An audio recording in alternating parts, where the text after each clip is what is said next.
నేను కూడా ప్రత్యేక పరిస్థితుల్లో వాళ్ళు 2 సీట్లు అనౌన్స్ చేశారు కాబట్టి నేను కూడా 2 సీట్లు అనౌన్స్ చేస్తున్నాను ఈ రోజున. అది పరిస్థితులు అలాంటివి.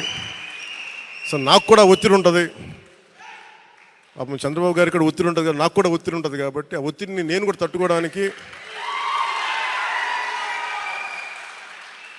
రిపబ్లిక్ డే రోజున నాకు R అక్షరం బాగుందనిపించింది. రిపబ్లిక్ డే RRR లాగా రిపబ్లిక్ డే రోజున రాజోలు రాజానగరం సీట్లు నేను అనౌన్స్ చేస్తాను.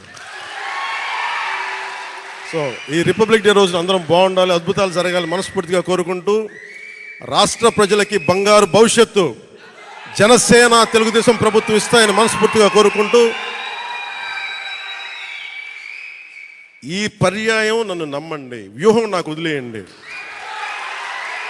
ఏ వ్యూహం వేసినా